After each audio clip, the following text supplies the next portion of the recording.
사도 바울께서는 우리 그리스도인들의 구원의 의미를 보다 적극적으로 설명을 하고 있습니다.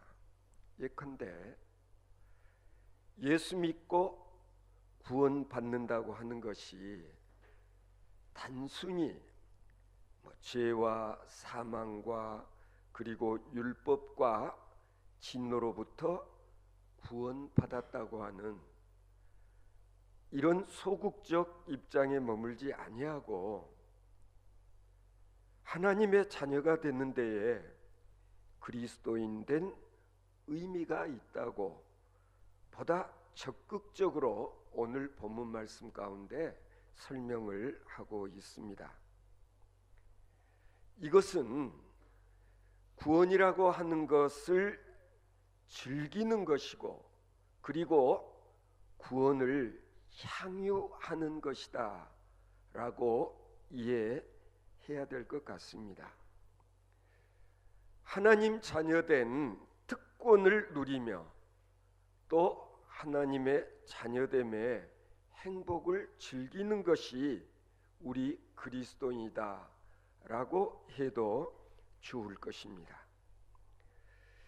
우리가 세상을 살아가면서 가장 중요한 것 중에 하나는 뭐냐면 나는 누구인가? 소위 내 자신에 대한 정체성, 우리가 영어로 아이덴티티라고 그렇게 이야기를 합니다마는 자신의 정체성을 바르게 가져간다고 하는 이것이 대단히 중요한 것입니다.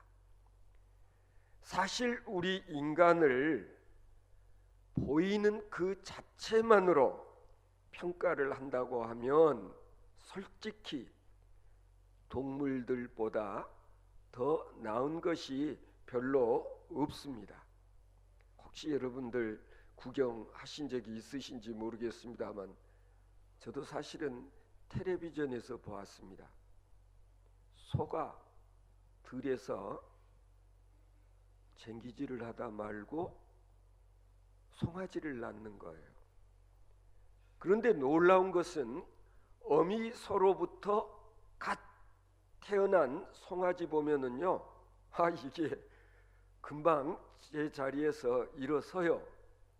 그리고 약간 비틀비틀하지만은 곧장 걷기 시작하는 모습을 보면은요, 우리 인간들하고는 다르다라는. 다나 엄마에게서 나가지고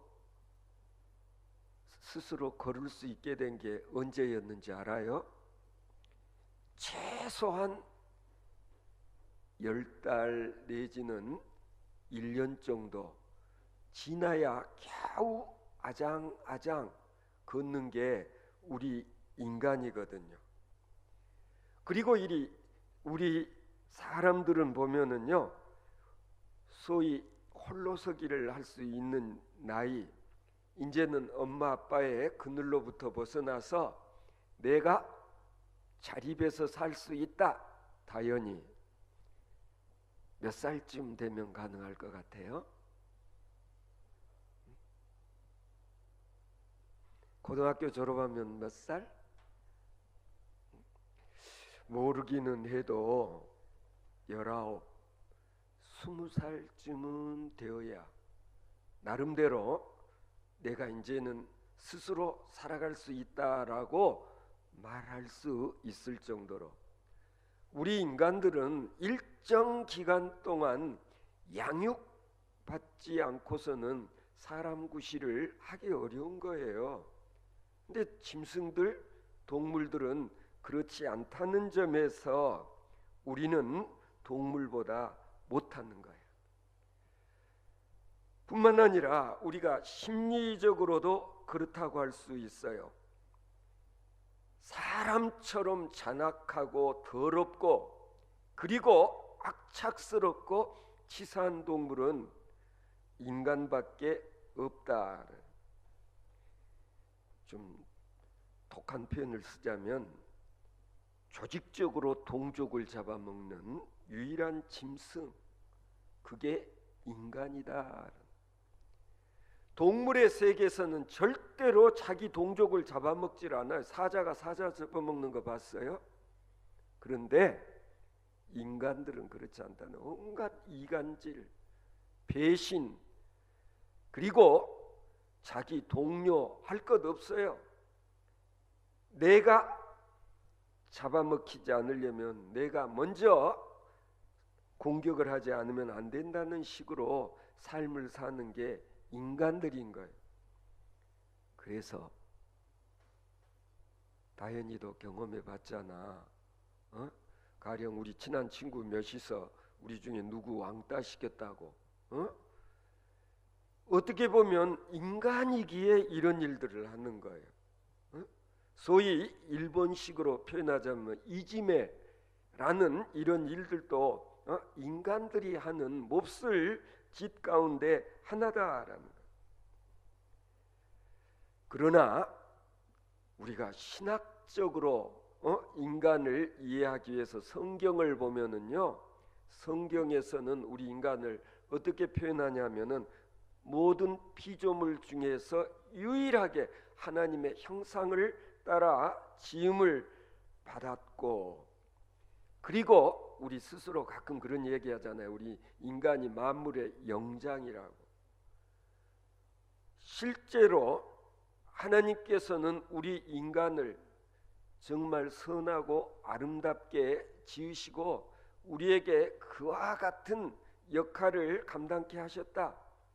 그래서 우리가 이 모든 것들을 관리하고 그리고 이렇게 보존해 나갈 수 있도록 우리에게 소위 청지기와 같은 직분을 맡겨주셨다는 거예요. 우리 인간이야말로 하나님이 지으신 피조물들 가운데서 마스터피스라고 그래요. 영어로 걸작이 바로 인간이다. 그래서 우리가 성경을 읽어보면은 예수님께서는요, 귀신 들린 지가 18년이나 된 아이를 보고 아브라함의 딸이라고 그렇게 말씀하셨어요.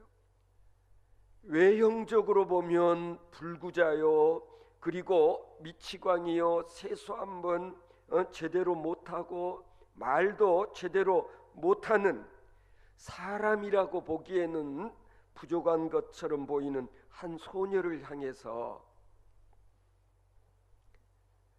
저도 아브라함의 딸이라고 그렇게 말씀을 하셨어요. 이건 뭘 의미하는 것일까? 주님은 사람을 외모로 보시지 않으신다. 그래서 우리들도 실은 인생을 살아가면서 다른 사람을 멸시하거나 그리고 다른 사람을 차별하거나 그리고 외모를 가지고서 이렇게 차별을 하는 그런 일은 해서는 안 된다. 우리도 서양에 가서는 인종차별 당할 때가 있잖아요. 우리 윤 집사님도 프랑스에서 유학할 때 백인들 틈바구니에서 그런 느낌 안 가졌는지 모르겠지만은 실은 우리에게는 그런 컴플렉스가 있어요. 유색인종이란. 그런데 우리들 또한 다른 나라에서 온 사람들, 피부색이 우리보다 더 짙은 흑인이라고 해가지고 그런 사람들은 없이 여기고 무시하고, 그리고 백인들은 막 필요 이상으로 막 이렇게 존중을 하는 그런 모습들, 이거 잘못된 것이다. 피부 색깔로 사람을 차별하는 그런 일은 있어서는 안 된다라는 것이죠. 왜? 말씀드렸던 대로 우리는 누구나 다 하나님의 형상 따라 지음을 받은 그런 인격적인 존재이기 때문에, 그래서 우리가 그런 말도 하잖아요. 태어날 때부터 사람들은 다 소위 천부적인 인권을 우리는 가지고 태어났기 때문에 누구에게도 무시당하지 아니하고 또 누구를 무시해서도 안 된다라는 이것이 어떻게 보면 성경이 우리에게 가르쳐주고 있는 인간 이해다, 그렇게 말할 수 있을 거예요. 그리스도인이라면은 우리는 이렇게 인간을 높은 차원에서 이해할 수 있어야 된다. 예수님께서는 어때요? 십자가를 지셨어요. 예수님이 지셨던 이 십자가를 보고, 그리고 나를 보고, 그리고 이웃을 보면 인간에 대한 느낌이 달라질 수밖에 없는 거예요. 주께서 나를 위해 큰 생명을 바치셨으니, 그렇지 않아요? 엄청난 이와 같은 대속의 값을 치르셨다는 사실을 바로 깨닫는다면 내가 그렇게 소중한 존재인데 너 또한 마찬가지다 라는 그런 생각을 해야 된다는 거예요. 오늘 본문 14절 내용이 바로 그렇습니다. 무릇 하나님의 영으로 인도함을 받은 사람은 곧 하나님의 아들이라. 하나님의 영으로 인도함을 받은 사람은 하나님의 아들이다. 무슨 뜻이에요? 하나님의 자녀, 하나님을 아버지라고 부를 수 있는 그런 존재가 된다라는 거예요. 우리가 하나님의 자녀가 되었다고 하는 것은 많은 의미를 함축하고 있음을 알아야 됩니다. 우리가 이전에는 육체적인 관계에 연연했습니다. 특히 우리 한국 사람들은 보면은요, 이 혈족에 대한 애착심이 남다른 거예요. 그래서 가령 군대 생활을 할 때도 그러잖아요. 신병이 와서 신고할 때 우선 관동 성명을 댔을 때 성씨가 같기만 해도 반가워요. 너 임씨야? 본이 뭐야? 대번에 그렇게 물어. 그 다음에 뭐 물어볼까? 고향은 어디야? 그래가지고 뭐 순천이다 그러면은 막 더 반가워하고, 뭐 학교는 어디 나왔냐? 그리고 대번에 대하는 태도가 달라져요. 말씀드렸듯이 유대인들은 성이 없어요. 이름만 있어요. 우리는 성 이름이 있잖아요. 그런데 유대인들은 성이 없어요. 왜 그럴까요? 다 자신들은 누구의 자손? 아브라함의 자손이기 때문에 우리는 다 한 핏줄이라고 생각을 해서, 유태인이면 유태인이지 뭐 김씨냐 이씨냐 박씨냐 이런 걸 따질 필요가 없는 삶을 사는 데 비해서 우리들은 그렇지를 않아요.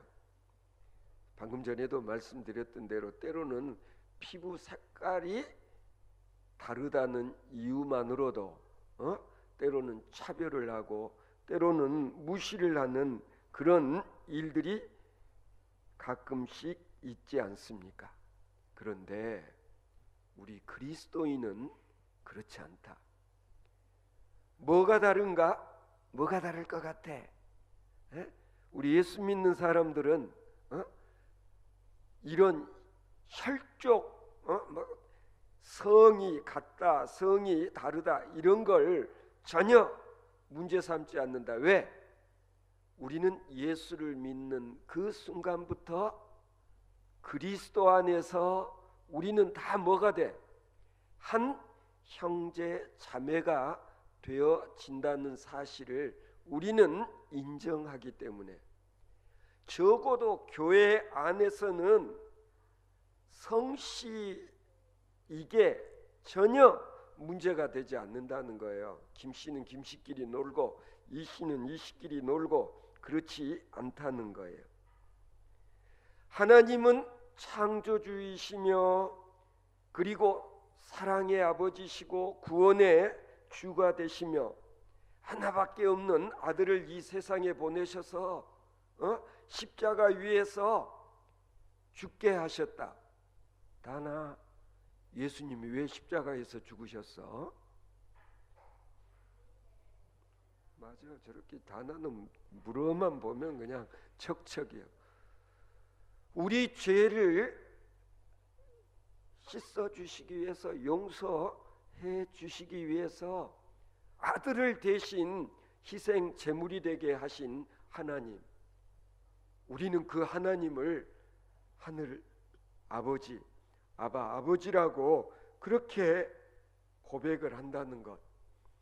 우리가 하나님을 아버지라고 부르니까 하나님을 아버지라고 부르는 모든 사람들은 다 뭐가 돼? 형제 자매가 되는 거죠.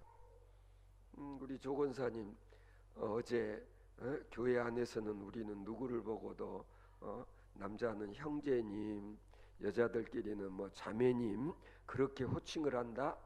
실은 너나 나나 다 한 형제 자매이기 때문에 우리들이 그렇게 부르는 게 자연스럽다라는, 그렇잖아. 형님, 성님, 뭐 아우 동생, 그런 거죠. 오늘 본문 말씀을 보면은 특히 바울 사도께서는 우리가 하나님의 자녀가 된다는 사실이 얼마나 중요한 의미를 갖는 것인가 하는 것을 지금 설명을 하고자 하는데, 여기에 무엇을 끌어들였냐면 소위 양자 개념, 양자. 오늘 본문 15절을 보면은요, 너희는 다시 무서워하는 종의 영을 받지 아니하고 양자의 영을 받았으므로 아빠 아버지라 부르짖느니라 그랬어요. 여러분, 양자를 삼는 경우가 가끔 있어요. 그렇잖아요. 가령 큰 댁에 자식이 없을 때에 작은 집에서 장남을 큰 댁에 양자로 보내잖아요. 응?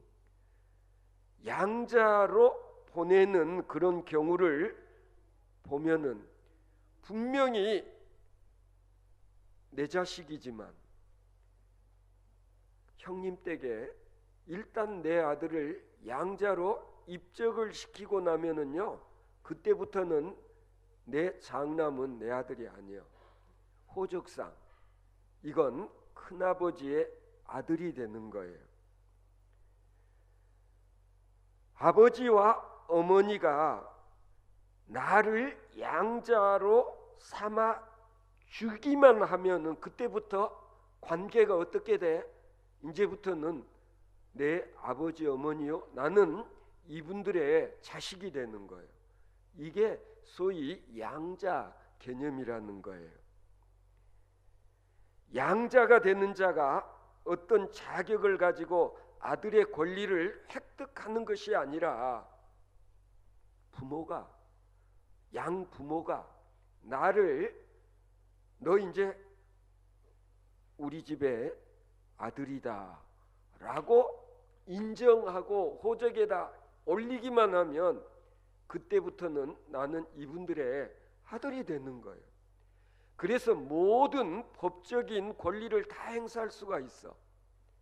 그래서 실제로는 나를 낳아준 아버지가 돌아가셔도 내가 상복을 입지 않아도 돼.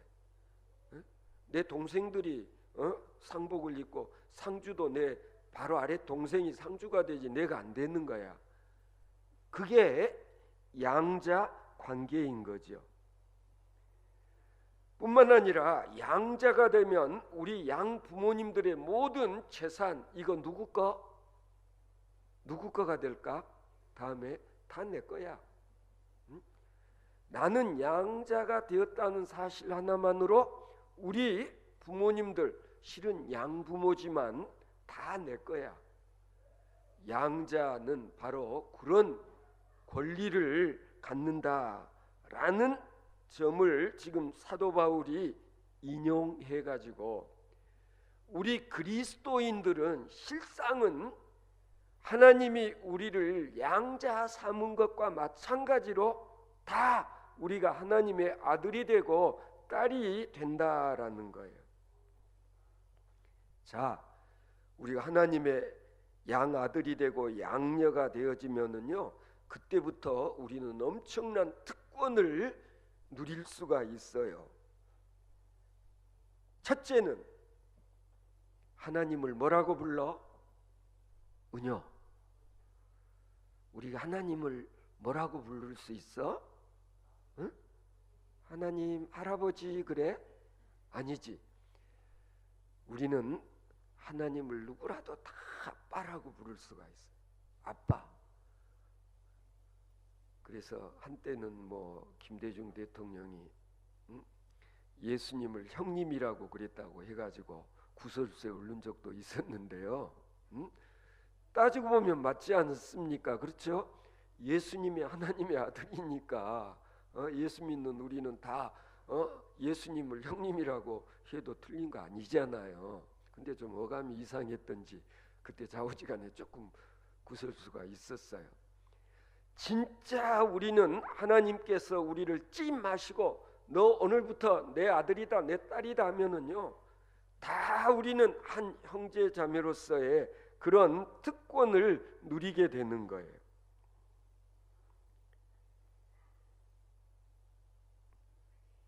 여기서 잠깐 이제 이런 관계가 되기까지에 누군가가 역할을 해줘야 된다라는, 누가 어떤 역할을 해주지 않으면 안 되느냐 하면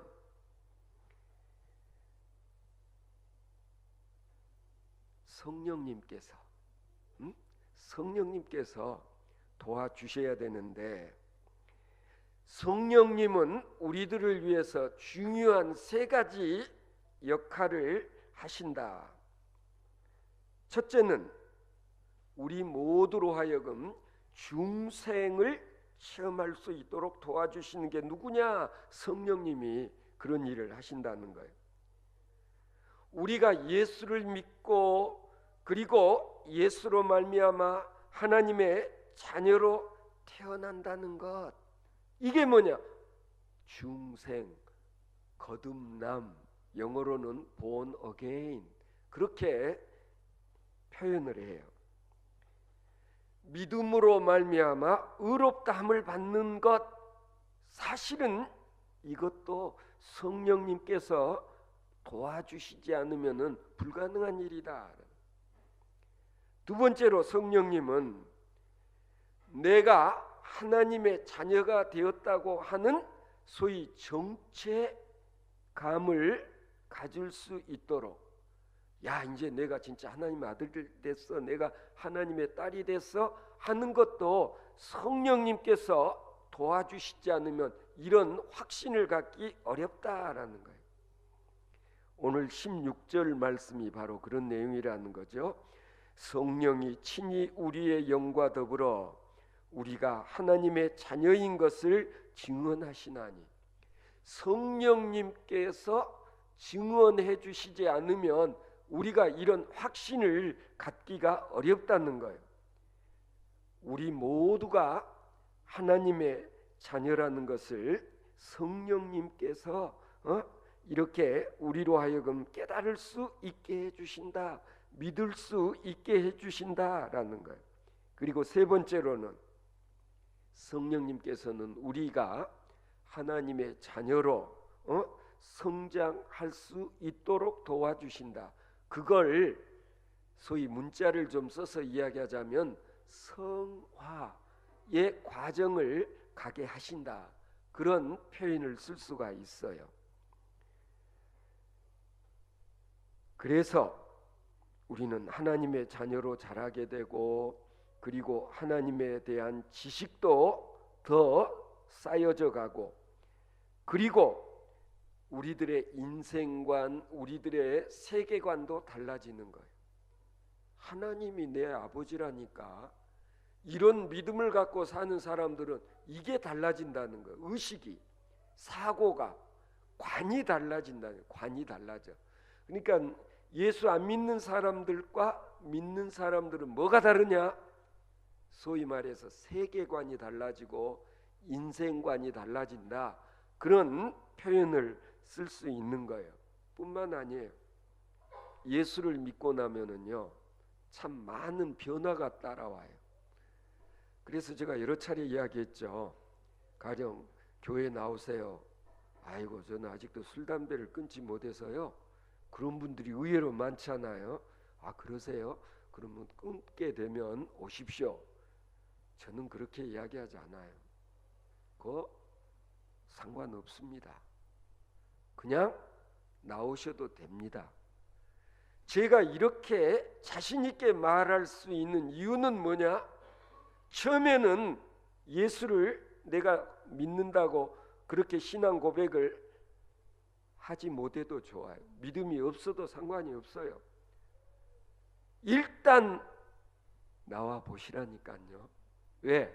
자꾸 나와서 말씀을 듣다 보면 어느 순간에 깨달음이라는 게 오게 돼 있어요.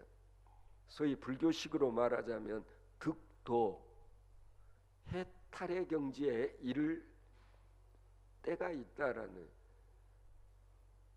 그러고 나면은 마시라고 그래도 별로야.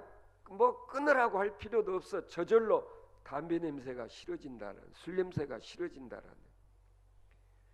그래서 나중에는 예수를 믿는 사람들은 보면은 세상 사람들이 즐겨하는 것과는 다른 것을 즐기는 그런 삶을 산다라는.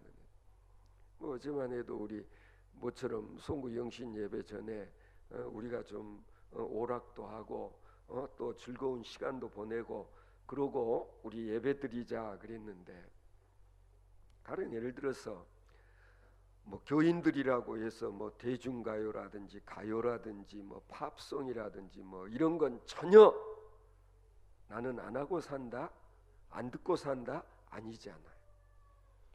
가령 예를 들어서 우리도 세상 사람들처럼 하는 거 다 하는데, 그러나 우리는 결정적인 순간에서는 우리가 성도라는 것을 통해서 구별된 삶을 산다. 이게 중요해요. 그리고 가끔은 그런 경우도 있어요. 일탈이라는 말이 있잖아요. 너무 틀에 박힌 삶을 사는 것에 대한 단조로움, 이런 것에서 때로는 좀 벗어나 보고 싶은 때도 있어요. 그렇잖아요. 세상 사람들이 부르는 노래도 한번 불러보고, 그렇잖아요. 세상 사람들이 하는 취미생활도 해보고. 그러나 같은 것 같으면서도 나중에 보면 달라. 그걸 우리가 때로는 이단도 그런 개념으로 설명하지 않아요. 잘 나가다가 뒤에 보면 엉뚱한 소리를 한다. 우리 그리스도인은 아니에요. 세상 사람들과 똑같이 사는 것 같지만 결정적인 순간에는 이들과 다르다라는.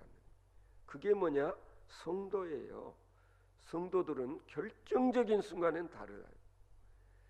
이거 받고 지나가면 살려주겠어. 밟아. 예수님의 초상을 놓고 밟고 지나가라고. 세상 사람들은 뭐 전혀 거부 반응 없이 밟고 지나가. 평소에 예수 믿는다고 했던 사람 중에서도 밟고 지나가기만 하면 살려준다 그러니까 밟고 지나가는 사람도 있어. 엔도 슈샤크의 침묵이라는 소설에 보면, 우리 옛날 영화 한번 봤잖아요. 참 그리스도인, 참 성도는 살기 위해서 구차하게 변절하지 않는다. 가령 예를 들어서 배신하지 않는다. 그게 뭐냐? 순교자의 길을 가는 거예요. 살기 위해서 타협하지 않는다, 야합하지 않는다는 세상과. 이게 진짜 크리스찬, 진짜 그리스도인이라는. 말같이 이게 결코 쉬운 게 아니에요. 우리는 하늘에 계신 하나님을 아버지라고 부르는 그런 특권을 누리고 있는데 그게 가능하냐? 예수님께서는 그게 가능하다. 하나님은 어떤 분이시기에, 그래서 비유로 하나 이야기하신 게 있어. 그게 뭘까? 탕자 비유라는 거 있잖아요. 응? 아버지 것 달라 그래가지고 가지고 세상에 나가서 연락을 즐기고 온갖 세상에서 할 수 있는 짓을 다 하느라고 다 말아먹고 탕진하고 알거지가 되어서 돌아온 아들을 아버지는 어떻게 했어? 다행히 탕자 아버지는 어떻게 했어? 보고 있었어. 집 나간 아들이 오늘에나 오나 살피고 계시다가 저 멀리 아들이 오는 것을 보고 아버지가 어떻게 쫓아가서 아들을 얼싸안고 입을 맞추고 그리고 집에 데리고 와서 어떻게 옷을 다 좋은 옷으로 갈아입히고 그리고 여기다가 뭐 끼워줘? 금가락지를 끼워주고 동네 잔치를 벌리는 거야. 우리 아들 돌아왔다고. 이게 진짜 아버지다. 반대로 탕자의 형은 그때 어떻게 했어? 아버지 하는 모습을 보고 어떻게 했어? 불평하고 원망해서 아버지 건 가지고 나가서 다 말아먹고 돌아온 저놈을 아버지 나는 아버지 곁에서 일하고 집안일 돕고 그랬는데 아버지 나 위해서 뭐 잡아가지고 잔치해 보신 적 있어요? 그런데 지금 아버지 뭐 하시는 겁니까? 막 이런 식으로 아버지한테 항의를 하잖아요. 진짜 예수님이 탕자 비유를 말씀하신 이유는 뭐냐면 하늘에 계신 아버지가 어떤 아버지신가 하는 걸 가르쳐 주기 위해서.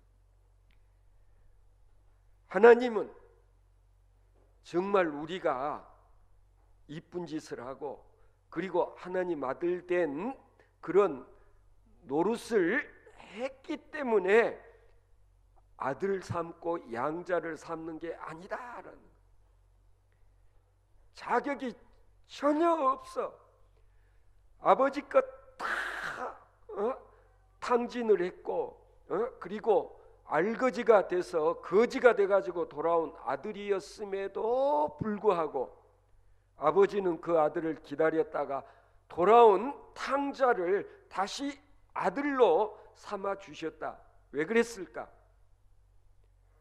아버지의 아들에 대한 사랑은 뭐 아들이 자격이 있고 없고 살펴가면서 하나님은 니는 내 아들 그런 식으로 하시지 않는다는 거예요. 누구든지 아버지께로 돌아오기만 하면 네가 이전에 세상에 나가서 무슨 짓을 했다 할지라도 네가 돌아왔다는 그 사실만으로 너는 내 아들이야. 이게 뭐예요? 돌아온다는 게 뭐예요? 회개. 그래서 성경은 우리에게 가르쳐 주는 거예요.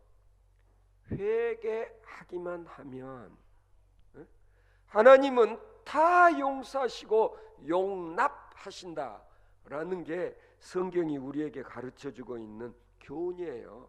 하나님은 누구라도 돌아오기만 하면, 이 돌아온다라는 말이 뭐냐, 회개하기만 하면 이전 죄과를 묻지 않는다, 따지지 않는다. 네 이전에 잘했어, 이건 잘했고 이건 잘못했고 이 잘못한 게 더 많아. 너는 우리 집에 들어올 자격이 없어. 다시 내쫓는 이런 일을 하시지 않는 아버지. 은효 아빠가 그럴 것 같아? 응? 어때?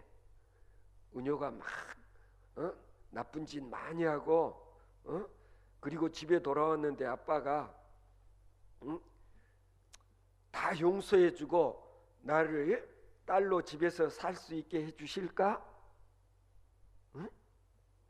아빠가 그랬으면 좋겠죠. 그런데 그렇지 못한 아빠들이 너무 많아. 너 집안 망신시킨 거 용서할 수 없어. 나가! 너는 이제 내 딸이 아니야. 우리는 대체적으로 다 그래. 그러나 하나님만큼은 그렇지 아니하신다. 하늘 아버지만큼은 그렇지 아니하신다. 무슨 죄를 짓고 살았다 할지라도 아버지한테 와서 잘못했습니다, 죄송합니다 라고 고백하기만 하면 오냐 아들아 딸아, 그러고 다시 아들 딸의 지위를 이렇게 회복시켜 주시는 하늘 아버지, 지금 오늘 바울사도는 오늘 본문 말씀을 통해서 이걸 우리에게 가르쳐 주시려고 하는 거예요. 그래서 오늘 10절 17절 말씀을 보면 자녀이면 또한 상속자 곧 하나님의 상속자요 그리스도와 함께한 상속자니 우리가 그와 함께 영광을 받기 위하여 고난도 함께 받아야 될 것이니라 그랬어요. 양자가 되면 아까 어떤 특권을 가진다 그래서 내가 부자 큰아버지의 양자가 되면 우리 아버지는 가난해도 그날부터 나는 부잣집 아들이 되는 거야.